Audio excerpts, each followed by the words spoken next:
Hello students, so we are in chapter 5 molecular genetics. So DNA is a genetic material. This is what we have seen in the last class. So in last year in 11th standard you have studied a Griffith experiment in which it was found that is a transforming material, and later it was experimentally found that DNA is a genetic material by Avery et al. Last time or teach பண்ணேன் இல்லையா our experiment. So from that it was found that DNA is a genetic material, but still biologists they had some doubt that whether it is DNA or protein is a genetic material. நம்மளுமே இப்போ யாராவது ஏதாவது ஒன்று சொல்லுவாங்க, நல்லா தெரிஞ்சு கூட சொல்லலாம், பட் இருந்தாலும் சில விஷயங்களை வந்து நம்ப மாட்டாங்க இல்லையா. அதுமாரி இந்த பயாலஜிஸ்ட் வந்து நம்பலை. ஃபஸ்ட்டு கிரிஃபித் சொன்னார், அதை வந்து ஆவ்ரி இட் ஆல் கன்ஃபார்ம் பண்ணினாலும் still they had the doubt that whether it is protein or DNA is the genetic material. So it was what they had a doubt that protein it only codes for some information.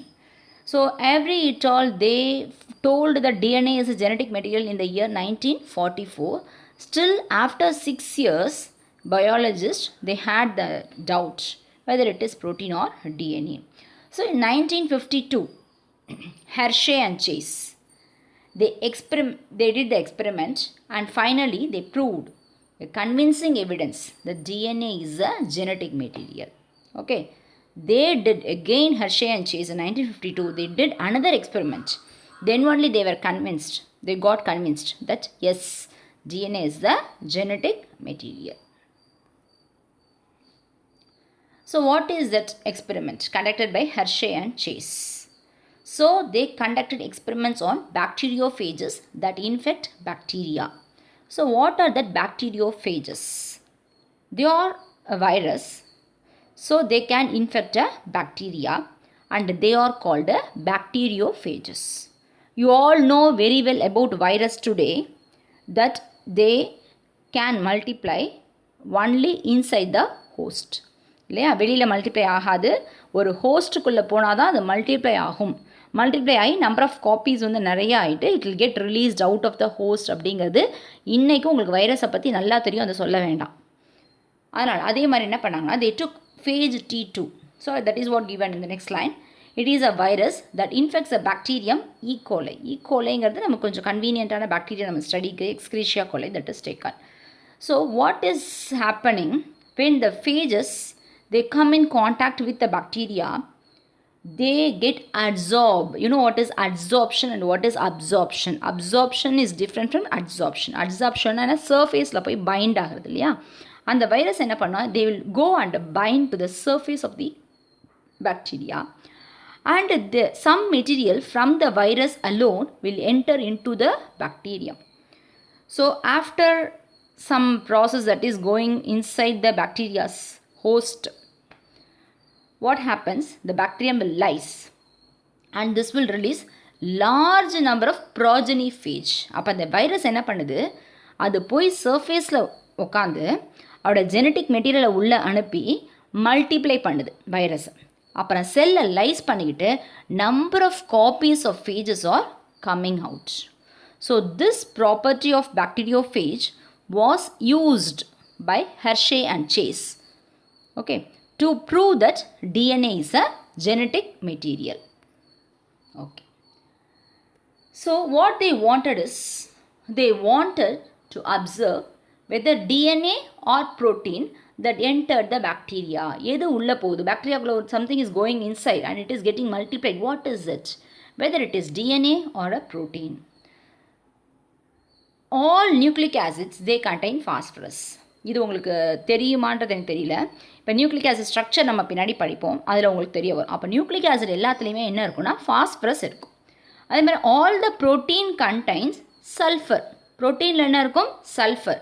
ஏன்னா ப்ரோட்டீன்கிறது it is made up of what, it is made up of amino acids. அவ்வளோ ஒரு long chain of ப்ரோட்டீன்ங்கும்பொழுது கண்டிப்பாக அதில் cysteine methionine அப்படிங்கிற amino acid கண்டிப்பாக இருக்கும்.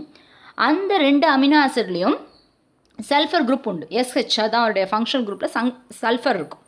அப்போது என்ன ஒரு டிஃப்ரென்ஸ் நியூக்ளிக் ஆசிட்க்கும் ப்ரோட்டீனுக்கும், நியூக்ளிக் ஆசிடில் கண்டிப்பாக ஃபாஸ்பரஸ் இருக்கும், ஆனால் சல்ஃபர் இருக்காது. அதே மாதிரி இங்கே இருக்கு இல்லையா அமினோ ஆசிட், அதில் கண்டிப்பாக என்ன இருக்கும், சல்ஃபர் இருக்கும், ஆனால் ஃபாஸ்பரஸ் இருக்காது. ஸோ இது ஒரு அட்வான்டேஜ். ஏற்கனவே பாக்டீரியோஃபேஜை யூஸ் பண்ணுறதுன்னு முடிவு பண்ணிட்டாங்க. அடுத்து அவங்களுக்கு டவுட் உள்ள ரெண்டு விஷயம் என்னது, ப்ரோட்டீன், டிஎன்ஏ. ப்ரோட்டீனில் இது என்ன இருக்கும், சல்ஃபர் இருக்கும். நியூக்ளிக் ஆசிட் என்ன இருக்கும், ஃபாஸ்பரஸ் இருக்கும். இதையும் அவங்க யூஸ் பண்ணிக்கிட்டாங்க. இதை யூஸ் பண்ணி அவங்க எப்படி என்ன எக்ஸ்பெரிமெண்ட் பண்ணாங்க அப்படின்னு நம்ம பார்க்க போகிறோம். ஆக்சுவலாக இது ஒரு ஸ்டோரி மாதிரி, நீங்கள் அப்படியே நல்லா கவனிச்சுக்கிட்டே வந்தீங்கன்னா ரொம்ப இன்ட்ரெஸ்டிங்காக இருக்கும். சரியா? ஏன்னா எப்படியெல்லாம் அவங்க கண்டுபிடிச்சிருக்காங்க, இன்றைக்கி சர்வசாதாரணமாக நம்ம யூஸ் பண்ணுற அந்த விஷயத்தை அவங்க எப்படியெல்லாம் கண்டுபிடிச்சிருக்காங்க, அதுக்கு என்னென்னலாம் மெத்தட்ஸ் யூஸ் பண்ணியிருக்காங்க, எந்த டிஃப்ரென்ஸ் அவங்க யூஸ் பண்ணி அதை கண்டுபிடிச்சாங்க அப்படின்றது it is like a story. So you can, if you listen with some interest, you can easily understand. So what is that experiment? They designed an experiment using radioactive isotopes of sulfur and phosphorus. அப்போ ரெண்டையும் நம்ம identify பண்ணனா ரெண்டுக்கும் ஒரு label கொடுத்துக்கணும். இப்போ எது அதிகமாக வருதுன்னு தெரியல. இப்போ டிஎன்ஏ அதிகமாக வருதுன்னா அதுக்கு ஒரு லேபிள் கொடுத்து வர ப்ராடக்டில் என்ன வருது, சல்ஃபருக்கு ஒரு லேபிள் கொடுக்குற மாதிரி எதை யூஸ் பண்ணிட்டாங்கன்னா அவங்க ரேடியோ ஆக்டிவ் ஃபாஸ்பரஸையும், அது ஒரு ஐசோடோப் இல்லையா, radioactive isotope of phosphorus and sulphur எடுத்து they used. So what they used? They used the radioactive isotopes of sulfur, that is S35, and phosphorus P32. ரெண்டுத்தையும் செப்பரேட் ட்ராக்காக வச்சாங்க. Separate track of viral protein and nucleic acid during infection process. என்ன பண்ணாங்கன்னா the phages were allowed to infect the bacteria in culture. இந்த கொஞ்சம் ஃபேஜஸ் என்ன பண்ணாங்க, பாக்டீரியாங்க உங்களுக்கு தெரியும், வைரஸ் வளராது தவிர பாக்டீரியா ஒரு culture suitable medium, that is call culture medium. அந்த கல்ச்சர் மீடியம்னா அதுக்கு என்னென்ன கண்டிஷனில் இருந்தால் அந்த பாக்டீரியா நல்லா க்ரோ ஆகுமோ அந்த கண்டிஷன் நம்ம இன்விட்ரோ கண்டிஷனில் கொடுத்தாலே அந்த பாக்டீரியா வில் க்ரோ. அந்த மாதிரி என்ன பண்ணாங்கன்னா ஒரு மீடியம் அவங்க பாக்டீரியாவை இந்த phages என்ன பண்ணாங்க, they allowed the phages to infect the bacteria in culture medium which contain spelling sorry ma it is a typing error, contain the radioactive isotopes S35 or sp32. S35 அந்த கண்டிஷனில் பாக்டீரியாவை grow பண்ணாங்க. இன்னொரு பாக்டீரியாவை எதில் grow பண்ணாங்கன்னா that is P32 பண்ணிவிட்டு அந்த மீடியமில் அந்த செப்பரேட் மீடியம் S35 P32 அந்த மீடியமில் வளர்கிற பாக்டீரியாவில் பாக்டீரியோஃபேஜை என்ன பண்ணிட்டாங்க, இன்ஃபெக்ட் பண்ணிட்டாங்க. பாக்டீரியோஃபேஜ் போய் அட்டாக் பண்ணுது அந்த பாக்டீரியாவை. சரியா? Okay. The bacteriophage that grow in the presence of S35, எந்த பாக்டீரியோஃபேஜ் S35ல லேபிள் ஆகிருக்கும், க்ரோ ஆகுதோ அதோடைய ப்ரோட்டீன் எல்லாம் என்ன ஆயிடுச்சுன்னா லேபிள் ஆயிடுச்சு S35. எந்த பாக்டீரியோஃபேஜ் P32ல க்ரோ ஆகுதோ அதோடைய டிஎன்ஏவெல்லாம் என்ன ஆயிடுச்சு, P32ல லேபிள் ஆயிடுச்சு. ஏன்னா டிஎன்ஏல ஃபாஸ்பரஸ் இருக்குது, ப்ரோட்டீனில் சல்ஃபர் இருக்குது. புரியுதா? இப்போ பாக்டீரியோஃபேஜ் ஒரு பாக்டீரியோஃபேஜ் எங்கே க்ரோ ஆகுது, S35ல. இன்னொரு பாக்டீரியோஃபேஜ் எதில் க்ரோ ஆகுது, P32 உள்ள மீடியமில் உள்ள பாக்டீரியாக்குள்ளார. அப்போது S35ல உள்ள பாக்டீரியாவோட ப்ரோட்டீன் தான் லேபிள் ஆகும். ஏன்னா சல்ஃபர் எங்கே தான் இருக்குது, ப்ரோட்டீனில் தான் இருக்குது, டிஎன்ஏ லேபிள் ஆகாது. அதே மாதிரி P32ல வளர்கிற அந்த வைரஸ், அந்த கல்ச்சர் மீடியமில் வளர்கிற பாக்டீரியாக்குள்ளே இருக்க வைரஸை எது தான் லேபிள் பண்ணிக்கும், P32 டிஎன்ஏ நியூக்ளிக் ஆசிட். ஏன்னா அதில் என்ன இல்லை, ப்ரோட்டீனில் ஃபாஸ்பரஸ் இல்லை. ஸோ தனித்தனியாக உங்களுக்கு ஃபேஜஸ் இருக்குது. சில ஃபேஜஸ் they are labeled with S35 in protein and சில ஃபேஜஸ் they are labeled in P32 in DNA. புரிஞ்சுதா? இப்போது ரெண்டு விதமான ஃபேஜஸ் இருக்குது. ஒன்று ப்ரோட்டீன் லேபிள் பண்ணியாச்சு, இன்னொன்றில் டிஎன்ஏவை லேபிள் பண்ணியாச்சு. The differential labeling enabled them to identify DNA and proteins of the phage. இப்போ நல்லா தெரிஞ்சிச்சு, இது இதில் ப்ரோட்டீன் லேபிள் ஆகிருக்கு, இதில் டிஎன்ஏ லேபிள் ஆகிருக்கு. So they mixed the labeled phages with unlabeled E. coli. அப்போ லேபிள்டு ஃபேஜஸ் நிறைய அந்த மீடியமில் உள்ள பாக்டீரியா லைஸ் பண்ணி நிறைய ஃபேஜஸ் வரும், லேபிள்டு ஃபேஜஸ். அந்த ஃபேஜஸ் எடுத்து சாதாரணமாக வளர்கிற ஈக்கோலை எதுவுமே லேபிள் பண்ணாமல் சாதாரண மீடியமில் வளர்கிற அந்த ஈக்கோலையை இன்ஃபெக்ட் பண்ணாங்க. இன்ஃபெக்ட் பண்ணதுக்கப்புறம் soon after the infection the bacterial cells were slightly agitated in the blender. ஒரு பிளெண்டரில் போட்டு கொஞ்சம் அது செல் லைஸ் ஆகிறதுக்குள்ளார அந்த பாக்டீரியோஃபேஜ் என்ன ஆயிடுச்சு, இப்போ லேபிள்டு பாக்டீரியோஃபேஜ் மெட்டீரியல் என்ன பண்ண போகுது, ஈக்கோலைக்குள்ளே அனுப்ப போகுது. அதில் பாக்டீரியோஃபேஜோட அவுட்டர் மோஸ்ட்டில் ப்ரோட்டீன் ப்ரெசென்ட் ஆகிருக்கு அண்ட் ஆல்சோ ஜெனட்டிக் மெட்டீரியலில் என்ன இருக்குது, உங்களுக்கு டிஎன்ஏ ப்ரெசென்ட் ஆகிருக்கு.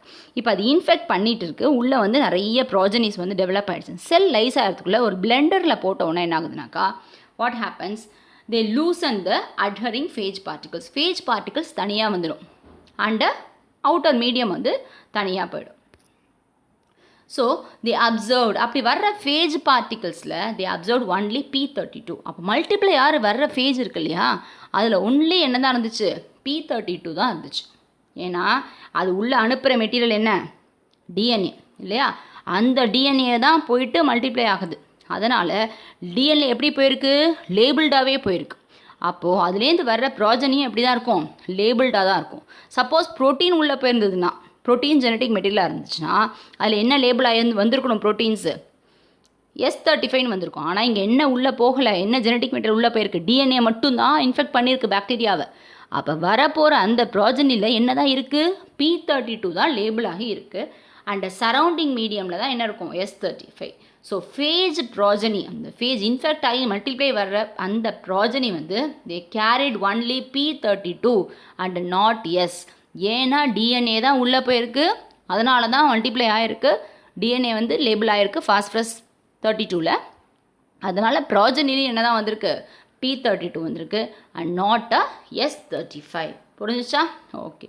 புரியலன்னா இன்னும் கொஞ்சம் ஸ்ட்ரக்சர் புரிஞ்சதுக்கப்புறம் இதை டயக்ராமேட்டிக்காக நான் சொன்னதுக்கப்புறம் இன்னொரு தடவை இந்த வீடியோவை ப்ளே பண்ணி பாருங்கள். உங்களுக்கு வந்து இது ரொம்ப ஒரு நல்ல விஷயம், திரும்ப திரும்ப போட்டு பார்க்குறதுக்கு. அதில் இப்போ நான் சொல்லும்போது சில பேர் இமேஜின் பண்ணிக்கிட்டே வருவேன். இமேஜினேஷன் உள்ளவங்களுக்கு இது புரியும். யாருக்கு அந்த இமேஜினேஷன் இல்லையோ அவங்க வந்து அந்த பின்னாடி நியூக்ளிக் ஆசிட் ஸ்ட்ரக்சரையும் அதுக்கப்புறம் அந்த டயக்ராமையும் பார்த்ததுக்கப்புறம் திரும்ப பார்த்தீங்கன்னா 100% உங்களுக்கு புரிஞ்சிடும். Okay. So what is a result? Result கிளியராக இண்டிகேட் பண்ணுது. என்ன, வர்ற ஃபேஜஸ் P32 லேபிள் ஆகிருக்கு. P32 லேபிள் எதுக்கு தான் கொடுத்தோம், நியூக்ளிக் ஆசிட்க்கு தான் கொடுத்தோம். அப்போ கண்டிப்பாக என்ன தான் உள்ளே போயிருக்கு, nucleic acid. So what is the genetic material, nucleic acid and not the protein. Result clearly indicate, this is the result, that is result clearly indicate that only DNA and not protein coat entered the bacterial cell. உள்ள DNA மட்டும் தான் enter ஆகிருக்கு, அதோட outer protein கோட்லாம் என்ன ஆகலை, enter ஆகவே இல்லை. So what is the conclusion? It proved, this experiment proved that it was DNA that carries hereditary information and not the protein. Okay, DNA தான் genetic material அப்படிங்கிறதுக்கு further test, further experiment. எவ்வளோ பேர் experiment பண்ணி சொன்னாலும் they did the experiment again, Hershey and Chase, and they found that yes, it is DNA that is a genetic material and not the protein.